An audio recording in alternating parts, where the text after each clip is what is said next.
మొట్టమొదటిసారి బడ్జెట్ మీద మాట్లాడే అవకాశం కల్పించిండ్రు.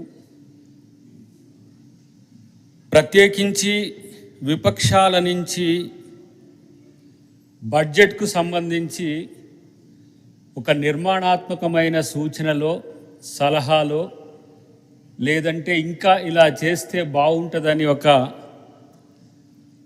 ప్రతిపాదనలో వస్తాయని ఊహించిన అధ్యక్ష. కానీ రోజువారీగా వాళ్ళు ఏదైతే విమర్శలు చేస్తుండ్రో బడ్జెట్లో కూడా అదే విమర్శలు చేసే ప్రయత్నం చేసిండ్రు అధ్యక్ష. సరే, వాళ్ళకి ఇచ్చే సమయాన్ని దుర్వినియోగం చేసుకున్నందుకు వాళ్ళ సమస్య, కానీ సమయం తక్కువగా ఉన్నందుకు కొన్ని అంశాల్లో వాళ్ళ దృష్టికి తీసుకురావాలని ఆలోచన చేయొచ్చు. మొట్టమొదటిసారి 2014లో తెలంగాణ ఇచ్చిన తర్వాత, కాంగ్రెస్ ప్రభుత్వం ఇచ్చిన తర్వాత వాళ్ళకి ఇచ్చిన సర్ప్లస్ రెవెన్యూ 19,000 కోట్ల పైచిలుకు ఉంటుంది అధ్యక్ష. సర్ప్లస్ స్టేట్ను మనం వాళ్ళ చేతిలో పెట్టినాం అధ్యక్ష. వాళ్ళు మనకు ఈరోజు 6,99,000 కోట్ల పైచిలుకు, దగ్గర 7 లక్షల కోట్ల అప్పు చేసి కాంగ్రెస్ ప్రభుత్వం చేతిలో పెట్టిన అధ్యక్ష.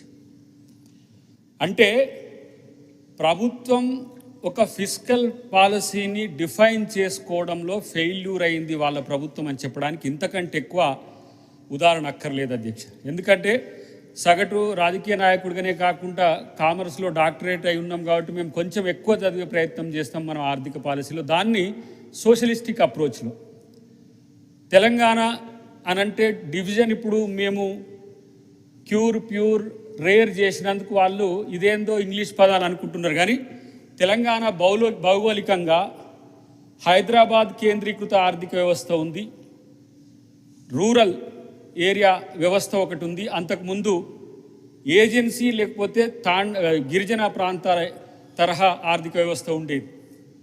హైదరాబాద్తో కూడిన రెవెన్యూ మొత్తం కూడా తెలంగాణ ప్రాంతానికి మనం షేర్ చేసుకునే ఒక అవకాశం ఉండేది.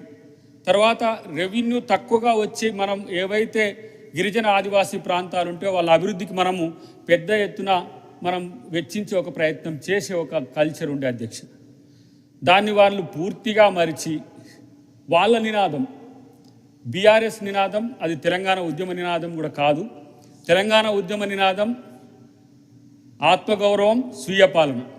అది ప్రొఫెసర్ జయశంకర్ గారు ఆ బేస్ మీదనే తెలంగాణ ఉద్యమంలో ఆయన కంటే పూర్వీకులు కూడా తెలంగాణ గురించి కొట్లాడినప్పుడు అది చేసినప్పుడు ఒక రాజకీయ పార్టీగా ఆ రోజు టీఆర్ఎస్, నేటి బీఆర్ఎస్ ఏం చేసింది అధ్యక్ష అంటే నీళ్లు, నిధులు, నియామకాలు అనే పేరు మీద ఈ విధంగా ఆర్థిక వ్యవస్థను దాన్ని డిఫైన్ చేసుకున్నది. వాళ్ళు నీళ్ల కోసమని వాళ్ళు వెచ్చించిన నిధులు నాకు తెలిసి ప్రత్యక్షంగా బడ్జెట్ నుంచే 2 లక్షల కోట్ల పైచిలకు వాళ్ళు నేరుగా బడ్జెట్ నుంచి మరి వెచ్చించిన దాఖలాలు. కార్పొరేషన్ నుంచి తెచ్చిన అప్పులు దాదాపు 2 లక్షల కోట్ల పైచిలకు నీళ్ల కోసమే తెచ్చింది. ఈ నిధులన్నీ కూడా ఎఫ్ఆర్బిఎం పరిధిలోని, ఎఫ్ఆర్బిఎం అవతల కూడా వాళ్ళు ఎక్స్ట్రీమ్గా వెళ్ళి ఆ రోజు మరి తీసుకొచ్చేసి దాదాపు అప్పుల పాలు చేసిన పరిస్థితి నుంచి ఈరోజు ఒక సగటు యువకుడు, తెలంగాణలో ఒక సామాన్య కుటుంబం నుంచి వచ్చిన ఒక యువకుడు తెలంగాణను పల్లె ప్రగతి ఏ విధంగా వస్తుందనే ఉద్దేశంతో గత 3 బడ్జెట్లో, ఒకటి ఇప్పుడు మనకు ప్రవేశపెట్టిన బడ్జెట్ అయినప్పటికీ కూడా ఏ విధంగా తెలంగాణ సర్వతోముఖ అభివృద్ధి జరుగుతుందనే ఒక ఆలోచనతో చేసిన ప్రయత్నం ఇది. ఈ బడ్జెట్ పూర్తిగా నాకు తెలిసి ఒక మానవీయ కోణం నుంచి ఈ బడ్జెట్ను ప్రవేశపెట్టినట్టుగా నేను అభివర్ణిస్తున్నా. మిత్రులందరూ కూడా దాన్ని అర్థం చేసుకోవాల్సింది. ఎందుకంటే ఇది సంక్షేమ బడ్జెట్. అది డెఫినెట్గా బడ్జెట్ అంటేనే సంక్షేమం, అభివృద్ధి కలయికలుగా ఉన్నప్పటికీ కూడా దాదాపు నేను అనుకుంటున్న 1,60,000 కోట్ల పైచిలకు ఈరోజు సంక్షేమం కొరకు వెచ్చించిన ప్రభుత్వం ఈ ప్రభుత్వం అధ్యక్ష. ఎస్సీ, ఎస్టీ, బీసీ, మైనారిటీలకు ఏ విధంగా దాదాపు ఇప్పుడు నేను అనుకుంటున్నా మొత్తం దీని యొక్క ఎస్సీ, ఎస్టీ, బీసీ, మైనారిటీలకు వెచ్చించింది 30,900 కోట్లే కాకుండా మొత్తం 70,600 కోట్ల పైచిలకు కార్పొరేషన్లకు, తర్వాత ఏవైతే స్పెషల్ ప్లాన్ ప్రత్యేక నది ఉందో వాటిని మనం కంపేర్ చేసుకుంటే అంత పెద్ద ఎత్తున ఈరోజు వెల్ఫేర్ కొరకు చేసింది అధ్యక్ష. మనము ఇప్పుడు తెలంగాణ మీరు చూస్తున్న ఈ భవనం ఉన్నది, ఇది నిజాం గారు కట్టించిన ప్రైడ్ భవనం. ఇలాంటివి నిజాం గారు చాలా కట్టించారు. పొద్దుగాల ముఖ్యమంత్రి గారు కూడా ఆ విషయం చెప్పారు, గతంలో ఉన్న ముఖ్యమంత్రి గారు కూడా ఆ విషయాలు చెప్పేది. ఇలా మన మాజీ కలెక్టర్ గారు మన బడ్జెట్ ప్రసంగం చేసిన మిత్రుడు కూడా ఈరోజు చెప్పింది ఏంటంటే కలెక్టరేట్లు ఇవన్నీ కూడా గత ముఖ్యమంత్రి గారు కట్టిండ్రు సెక్రటరియట్తోనే. బాబాసాహెబ్ అంబేద్కర్ ఒకటి చెప్పింది గుర్తు చేయాలి అధ్యక్ష. ఇక్కడ అభివృద్ధి అంటే అందమైన భవనాలు, మెరిసే రోడ్లు కావని చెప్పి ప్రజల జీవితాల్లో బాగు కావాలనే ఉద్దేశంతో ఆయన చేసిన కామెంట్ మీరు గుర్తు చేసుకోవాలి అధ్యక్ష. ఇలా నిజాం పరిపాలన ఆ రోజుల్లో బిల్డింగ్లు లేకపోతే పరిపాలన కూడా ఒక దశలో 6వ నిజాంది 5వ నిజాంది బాగుందని మేము విన్నాం అసఫ్జాయిల్లో. కానీ అధ్యక్ష, వాళ్ళను అనుకరించడానికి గత ప్రభుత్వం చేసిన సమస్య ఏమైందంటే నిధులు పూర్తిగా నిర్మాణాలకే వెచ్చించిన చరిత్ర.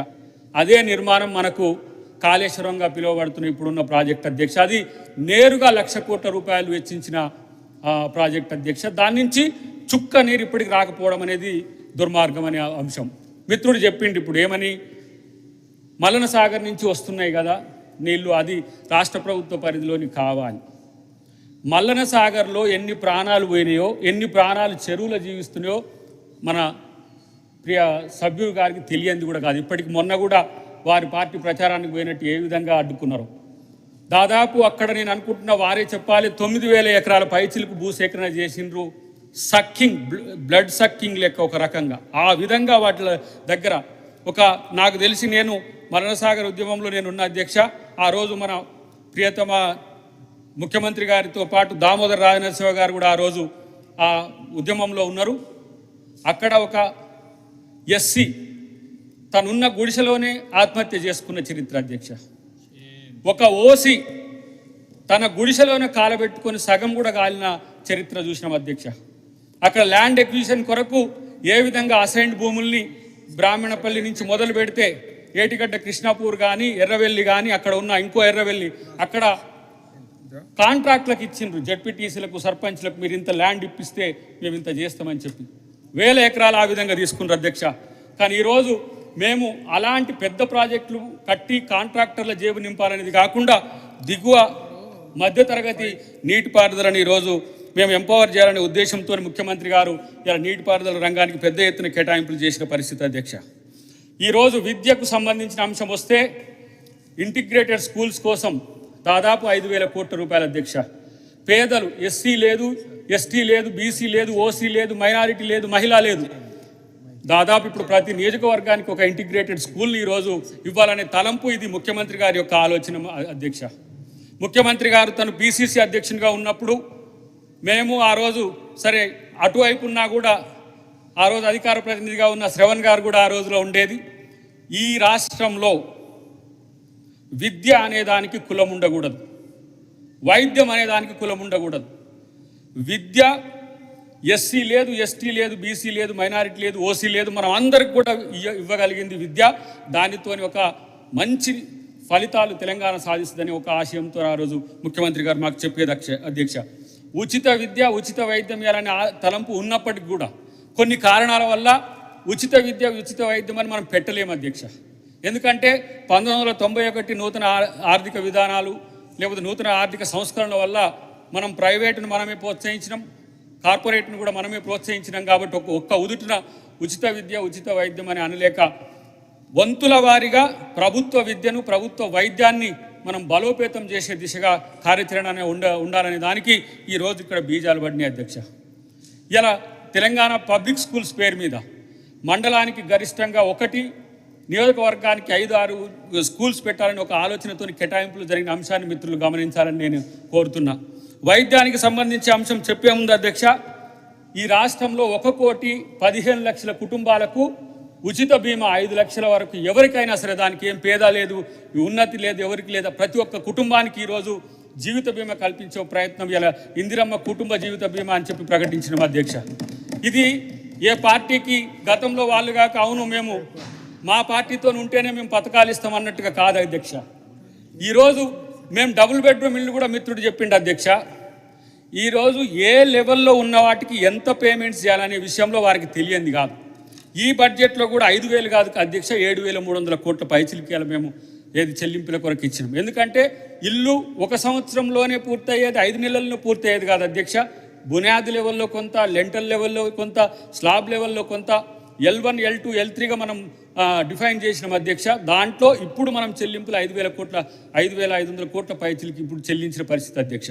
కాబట్టి వాళ్ళ సమయంలో వాళ్ళు మాట్లాడేటప్పుడు చెప్పమని అధ్యక్ష, ఈ రాష్ట్రంలో ఎన్ని ఇండ్లు వాళ్ళు పరిపాలన ఉన్న కాలంలో కట్టించిందో చెప్పాల్సిన అవసరం ఉంది అధ్యక్ష. ఇప్పుడు 3,500 ఇండ్లు ఒక దఫాకి ఇచ్చిన నియోజకవర్గానికి. హైదరాబాద్లో కూడా కొన్ని పంచాయతీలు ఉండే. నేను జిహెచ్ఎంసీ ఎక్స్ ఆఫీసియోగా ఉన్నప్పుడు కూడా అక్కడ చర్చ జరిగేది అధ్యక్ష. భూమికి సంబంధించిన సమస్య ఉండేది. ఇప్పుడు మనం ORR పక్కన కానీ ఎక్కడ కానీ తీసుకొని మనం కేటాయింపులు చేసి ఇండ్లు కట్టించాలని ఒక ప్రతిపాదన వచ్చింది. దాన్ని కూడా 2-3 సార్లు కౌన్సిల్లో చర్చ చేసినాం. అది తెలుసుకోవాల్సిందిగా వారికి విజ్ఞప్తి చేస్తున్న అధ్యక్ష. ప్రత్యేకించి ఏంటంటే మళ్ళీ ఈ ఆర్థిక సంవత్సరం కూడా 3,500 ఇండ్లు మనం ఇవ్వబోతున్నాం అధ్యక్ష. కనీసం వాటిని వాళ్ళు కనీసం మెచ్చుకోకపోగా మేము కట్టలేకపోయినాం. మీరు కట్టలేదు అని మేము అనలేదు, మీరు కట్టింది కూడా చెప్పుకున్నారు కూడా. ఆ ప్రాంతం పోయింది కూడా, కొల్లూరు ప్రాంతంలో కొంత, ఆ పరిసర ప్రాంతాల్లో మీరు కట్టిన ఇండ్లు మీరు చూయించుకున్నారు. అవి కూడా 35,000, 34,000 దాటలే. కానీ ఈరోజు 4 లక్షల పైచిలకి ఇండ్లు ఇస్తే కనీసం వాటి పట్ల వాళ్ళు గిల్టీగా కూడా ఫీల్ కావట్లేరు. మేము ఇన్ని ఇండ్లు ఇవ్వలేకపోయినామని, ఇందిరమ్మ ఇండ్లు ఇస్తే ఇల్లు ఇట్లా ఇస్తున్నారని. ఇప్పుడు మళ్ళీ 3,500 అయితే మళ్ళీ 4 లక్షలు అయితే మళ్ళీ వచ్చే ఆర్థిక సంవత్సరానికి కూడా మళ్ళీ 3,500 ఇస్తాం అధ్యక్ష. పేదోనికి ఇంటి కళ నెరవేర్చేది కాంగ్రెస్ పార్టీ అనే అంశాన్ని మీరు అందరూ కూడా గుర్తుంచుకోవాలని చెప్పి నేను తెలియజేస్తున్నా అధ్యక్ష. ప్రత్యేకించి ఒక మాట అధ్యక్ష, వ్యవసాయానికి సంబంధించి వాళ్ళు ప్రతిసారి పదే అబద్ధాలు అనే దానికి అసత్య ప్రచారాలు చేస్తున్నారు అధ్యక్ష. 21,000 కోట్ల రూపాయలు నేరుగా బ్యాంక్ టు బ్యాంక్ ట్రాన్సాక్షన్ సాగపడుతున్నా కూడా వాళ్ళు రైతు రుణమాఫీ చేయలేదని చెప్పి అబద్ధం చెప్తున్నప్పుడుగా, అసత్యం చెప్తున్నప్పుడు మేము ఏమనాలి అధ్యక్ష? మేము యువకులం కాబట్టి మాలాంటి వాళ్ళం, నేను వెంకట్ కానీ మా శంకర్ నాయక్ కానీ మేము యువకులం ఉన్నప్పుడు వాళ్ళు మాట్లాడుతుంటే కడుపులో మండి బైకులు వేస్తే మీకు కోపం రావచ్చు అధ్యక్ష, రానియండి.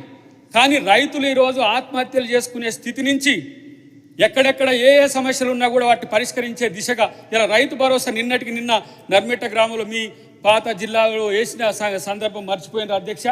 వాళ్ళు ప్రకటించిన రైతు బంధును మేము రైతు భరోసాగా చెల్లిస్తే కూడా వాళ్ళకి ఆ కృతజ్ఞత లేదు అధ్యక్ష. అంటే ఏంటి? కేవలం ప్రభుత్వాన్ని అబాస్పాల చేయాలనే ఉద్దేశంతోనే చేస్తున్న పరిస్థితి. ఇవాళ మేము ప్రతిసారి $3 ట్రిలియన్ ఈ రాష్ట్రం యొక్క ఎకానమీని చేయాలన్నప్పుడు వాళ్లకు కడుపులో ఎందుకో మంట పుడుతుంది అధ్యక్ష. కాదా అధ్యక్ష? పొద్దుగాల మనకు ముఖ్యమంత్రి గారు వివరంగా చెప్పింది. భారత్ ఫ్యూచర్ సిటీ ఒక అంశం ఆలోచిద్దాం. హైదరాబాద్కి ఏం తక్కువైంది అధ్యక్ష? ఇప్పటికీ రెవెన్యూ ఇచ్చేది హైదరాబాద్ కదా అధ్యక్ష. హైదరాబాద్తో కూడిన ఏదైతే ఈ 3 రేపు డివిజన్లు ఉన్నాయో ఆ 3 డివిజన్ల నుంచి వచ్చే రెవెన్యూనే కాదు, రేపు అగ్రికల్చర్లో మనం తీసుకురాబోతున్న ఒక విప్లవం వల్ల కూడా మనకు రూరల్ తెలంగాణ నుంచి కూడా రెవెన్యూస్ పెరిగే అవకాశం ఉంది అధ్యక్ష. కానీ వాటిని రెవెన్యూ దిశగా మనం చూస్తున్నాం అధ్యక్ష. మనం రైతుల మీద, రూరల్ ఇన్ఫ్రాస్ట్రక్చర్ మీద మనం ఇన్వెస్ట్మెంట్ చేస్తే అది ఇచ్చే రిటర్న్స్ మనకు ఇక్కడి వచ్చే ఆదాయానికి ఊతమిచ్చే విధంగా ఉందనే ఉద్దేశంతోనే ఆ ప్రయత్నం చేస్తున్నాం. ఇలా రేడియస్ ఏ విధంగా దాదాపు 70 కిలోమీటర్స్ రేడియస్ రేపు హైదరాబాద్ విస్తరించే ప్రయత్నం జరుగుతుంది అధ్యక్ష. ఫార్చ్యూన్ 500 కంపెనీసే కాదు అధ్యక్ష, స్టార్టప్ల నుంచి మొదలు పెడితే భారత్ ఫ్యూచర్ సిటీలో మాకు కూడా అలొకేషన్స్ కావాలని చెప్పే ఇలా కంపెనీలు మన దగ్గరికి వస్తున్నాయి అధ్యక్ష. మీకు తెలుసు అధ్యక్ష, సముద్ర తీర ప్రాంతం ఉండడం వల్ల చెన్నై కానీ ఇటువైపు ముంబై కానీ ఈ 2 ప్రాంతాలు నిరంతరం ముంపుకు గురవుతుండడం వల్ల వాళ్ళు ఎక్స్టెంట్ అవుతున్నప్పటికీ కూడా ఆ ప్రాంతంలో పెట్టుబడులకు ఎక్కడి నుంచి కూడా ఇక్కడికి కంపెనీలు రావట్లేదు అధ్యక్ష. ఢిల్లీ ఆల్మోస్ట్ ఆల్ మనకు క్యాపిటల్ కానీ దాన్ని అనొద్దు, కానీ ఈరోజు దాని ఏ విధంగా వాయు కాలుష్యం ఉందో మీరు చూస్తున్నారు అధ్యక్ష.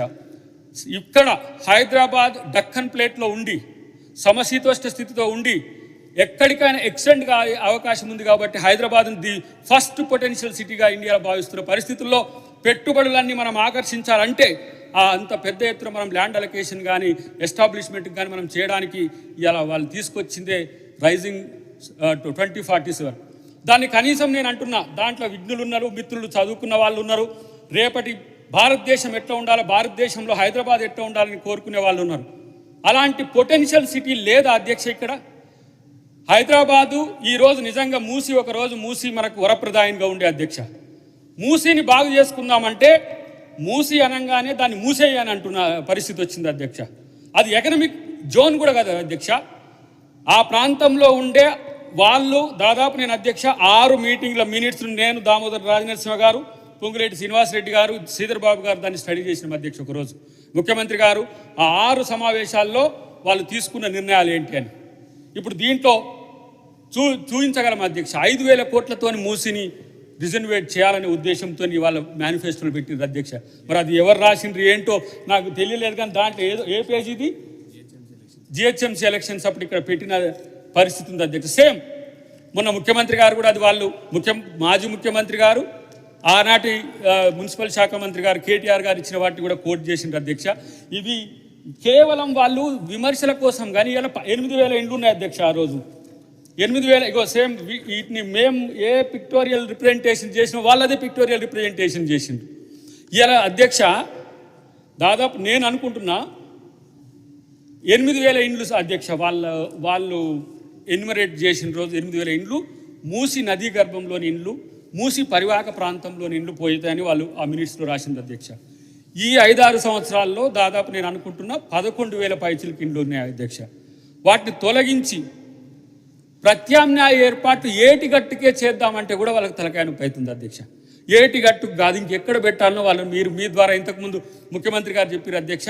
ఒక కమిటీని వాళ్ళు కాన్స్టిట్యూట్ చేస్తే అక్కడనే వాళ్ళు చెప్పే ప్రయత్నం చేయాలి. కానీ గుడ్డిగా వ్యతిరేకిస్తే హైదరాబాద్ క్యారిడార్ ఏదైతే ఎలివేటెడ్ క్యారిడార్ ఉందో మనకు ఎక్కడి నుంచి హిమాయత్ సాగర్ తర్వాత గండిపేట నుంచి గౌరెల్లి వరకు పోయే ఏదైతే ఉందో అదంతా ఎకనామిక్ క్యారిడార్.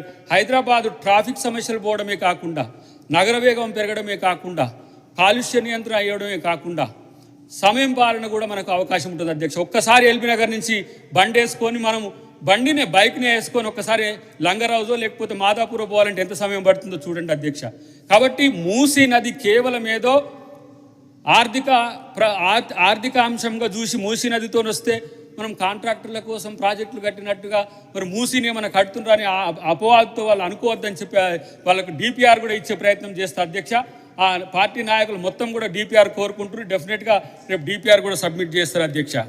ఇలా నేను ఎందుకు సంక్షేమ బడ్జెట్ అంటున్నాను అధ్యక్ష, నేను అంబేద్కర్ భవన్ ఇక్కడ మన లోయర్ ట్యాంక్ బండ్ కింద ఉంటుంది అధ్యక్ష. ఆ రోజుల్లో డిబిఆర్ బిల్లు పక్కన ఇటు పక్కన ఉన్న దాన్ని పూర్వంలో నాకు తెలిసి ఎన్టీ రామారావు గారు దాన్ని అంబేద్కర్ భవన్ పేద విద్యార్థులు SC/ST విద్యార్థులు చదువుకోవడానికి అక్కడ స్టడీ సర్కిల్ కూడా ఏర్పాటు చేసిండు అధ్యక్ష.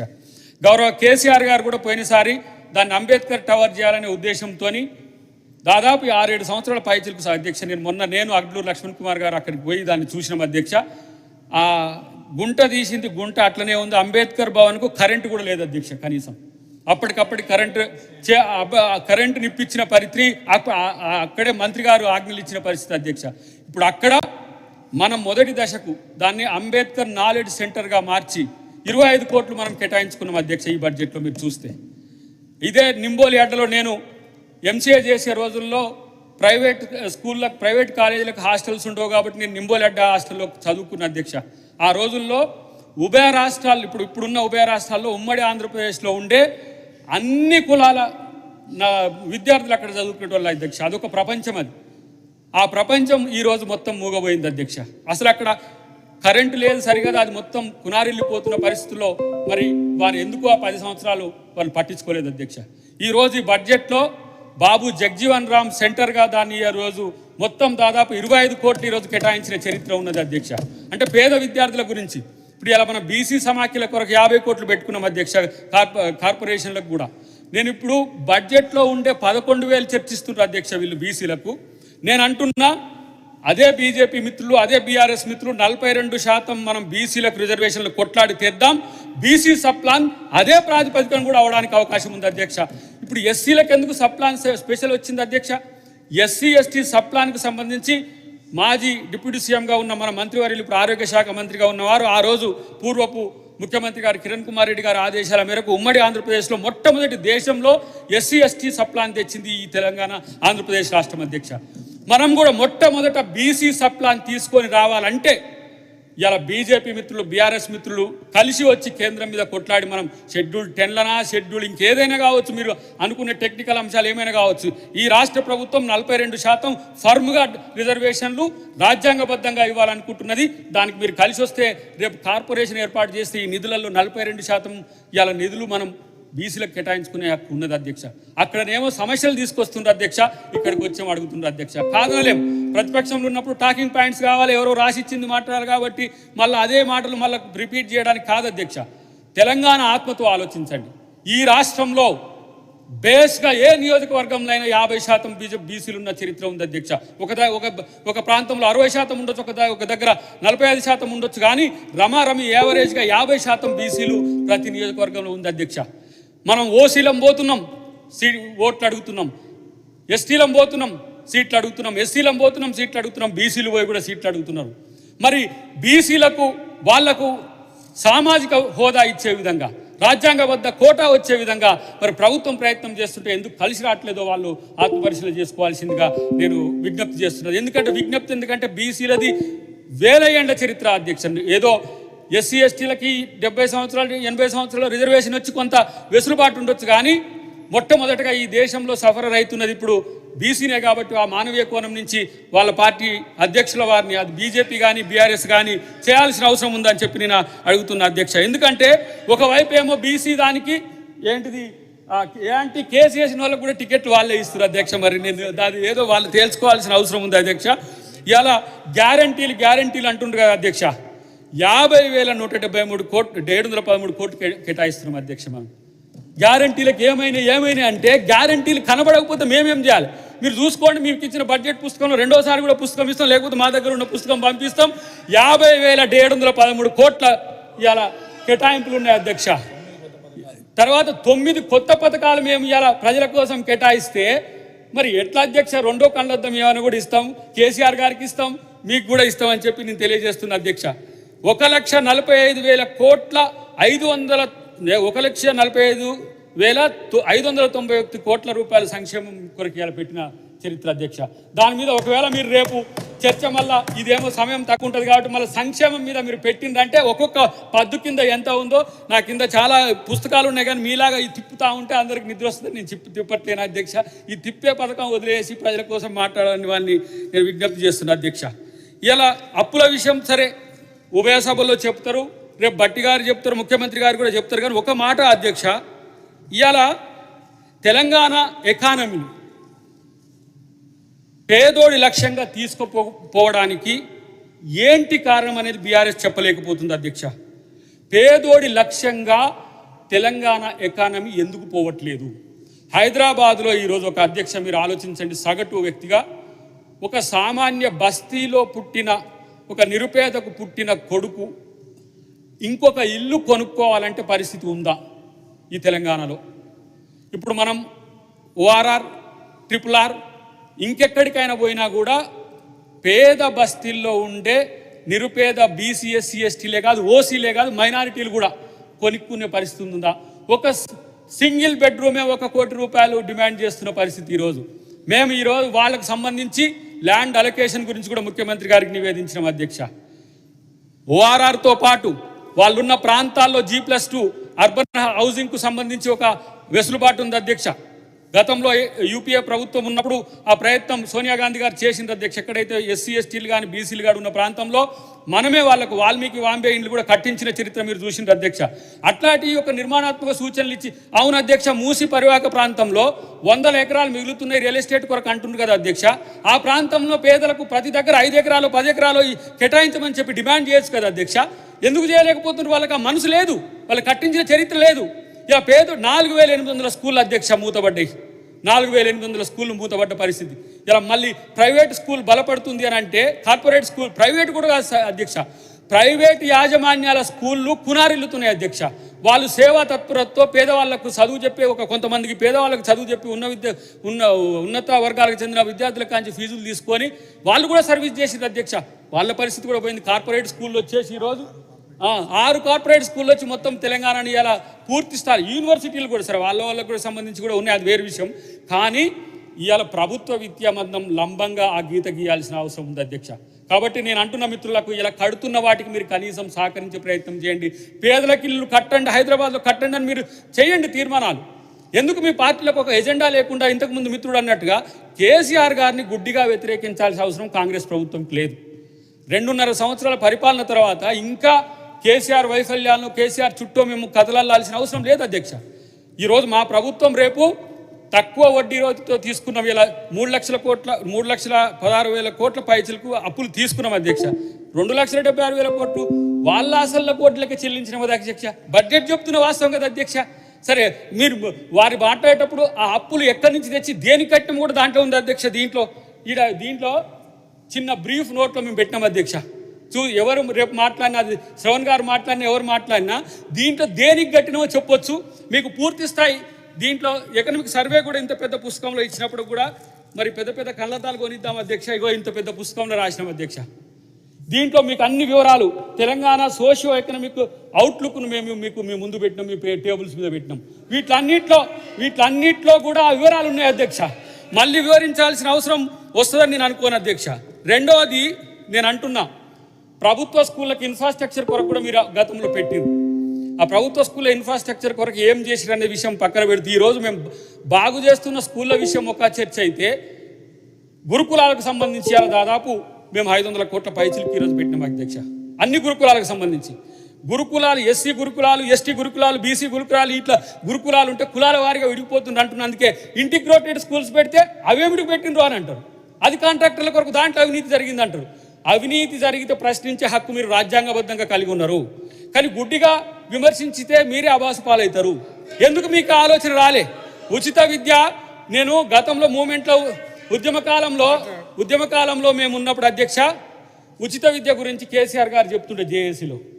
ఉచిత విద్య KG to PG అని, KG to PG అనే విద్య ఎందుకు ఫ్రీగా ఇవ్వలేకపోయింది అధ్యక్ష? 10 సంవత్సరాలు, 2 సంవత్సరాలకి మీకు ఎందుకు చేయలేకపోతున్నారని మా మిత్రులందరూ ప్రశ్నిస్తున్నారు కదా. మీరు కోరుకున్నట్టుగానే భవనాలు నిర్మించడం కాదు, భవనాలతో పాటు పేదల యొక్క ఆర్థిక అభివృద్ధి, స్వావలంబనే లక్ష్యంగా రేపు ప్రభుత్వం ముందుకు పోబోతుంది. అది గుర్తుపెట్టుకోవాలని నేను విజ్ఞప్తి చేస్తున్నా అధ్యక్ష. ప్రత్యేకించి ఇంకా 2-3 అంశాలు ఉన్నాయి అధ్యక్ష. ఎందుకంటే బెల్లులు కొట్టి ఎప్పుడు పూజ చేస్తారు అన్నట్టు కాకుండా ఇలా తలసరి ఆదాయం గురించి చర్చ పెడుతున్నాను. తలసరి ఆదాయం గురించి మీరు చర్చ పెట్టినరు. మేము కాంగ్రెస్ ప్రభుత్వం హయాంలో ఉన్నప్పుడు కూడా తలసరి ఆదాయం, వాళ్ళ తలసరి ఆదాయం గురించి చెప్పినాం అధ్యక్ష.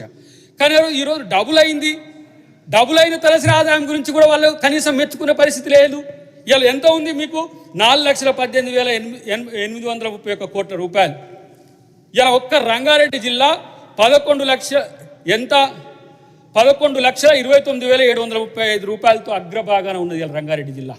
హైదరాబాద్ చూడండి, హైదరాబాద్ 4,76,679 కోట్లతో ఉంది.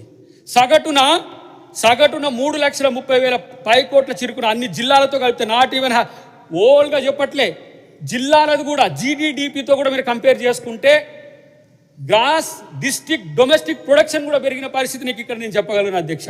కాబట్టి ఇలాంటివన్నీ కూడా ఊరికనే విమర్శించడం బంద్ చేయండి అధ్యక్ష. నేను అంటున్నా, ఉస్మానియా యూనివర్సిటీకి ఇలా ఎన్ని అధ్యక్ష? దాదాపు